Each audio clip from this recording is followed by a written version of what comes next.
Ako'y nananawagan sa aming mga kapatid sa iglesia na tulungan ninyo kami dahil may panganib sa aming buhay. Saklolohan ninyo ang aking mga anak, si Angel at Lottie at ang kanilang mga kasama. Tulungan niyo rin ang mga ministro na dinukot at hanggang ngayon ay hindi pa nakikita. Ano ho ang sanhi nito mga abduction na to? Bakit ho dinudukot ang mga ministro? Kasi maraming mga ministro at mga manggagawa sa iglesia na nakikita nila yung mga ginagawang mali ng mga manalo. At dahil sa hindi na nila matiis ang mga pinagagagawa, ay nakapagsasalita sila ng pagpuna o kung hindi man sasabihin natin pagtuligsa doon sa mga pinagagagawa. At dahil doon ay nagagalit yung mga manalo sapagkat bakit sila pinupuna.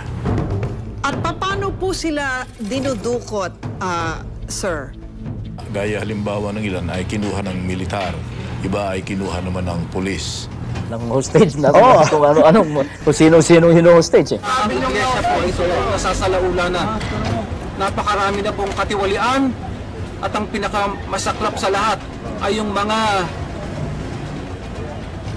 nawala po na mga ministro, yung mga missing na mga ministro.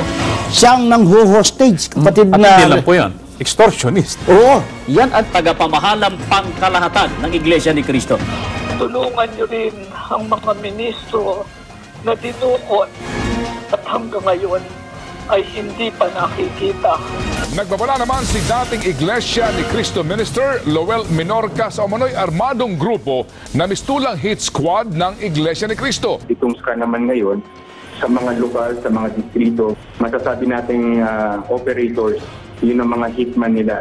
Sila yung gagawa ng anumang kinakailangan, kung yung man ay pagdukot, pagpatay. Gusto nila akong magsalita na sabihin kung hindi totoo yung tungkol dun sa mga abduction at dun sa mga yung sinabi ng aming ng asawa ng kapatid na Tenny at ng kanyang anak tungkol sa nanganganib ang kanilang buhay. Eh hindi ko masasabi yun sapagkat ako mismo alam ko nanganganib ang aking buhay.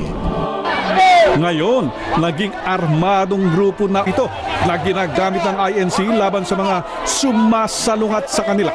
Kaya nga kung doon sa Mindanao, merong Abu Sayyaf, na-hostage. Nang-hostage. May mga commander, commander robot.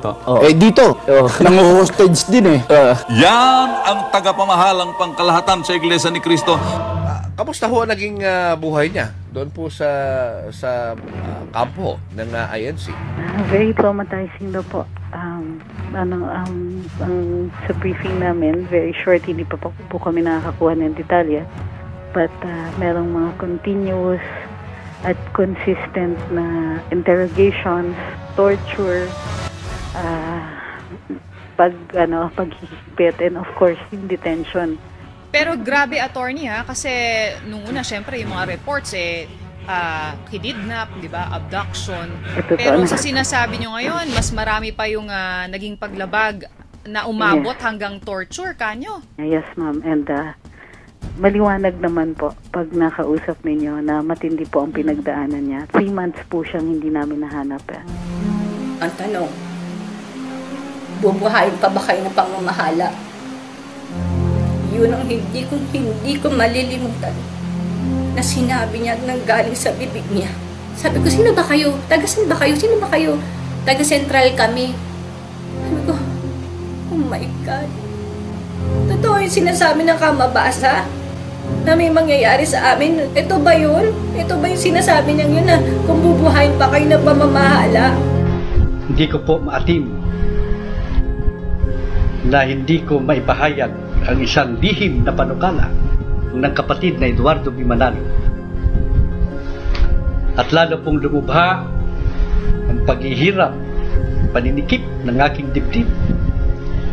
Nang marinig ko po ang detalye ng lihim ng panukalang yon. Ang lihim na planong sinasabi ko po ay tungkol sa pagpatay sa akin ng kapatid na Eduardo B. Manalo. Mga walang kwentang tao yan, kinakasangkapan ng demonyo. Mga Judas. Nadaig pa ang kasalanan ni Judas, iisang mestro yung pinagkanulo. Iisang nagkanulo sa panahon ni Kristo. Pero ngayon, lahat ng manggagawa nagkakaisa, ipagkanulo Diyos. Hindi natin dapat ipagtakip. Meron tayong kaaway. Mamamalagi ba kayong susunod sa ganyang uri ng tao? Sinungaling na. Sira Paulo.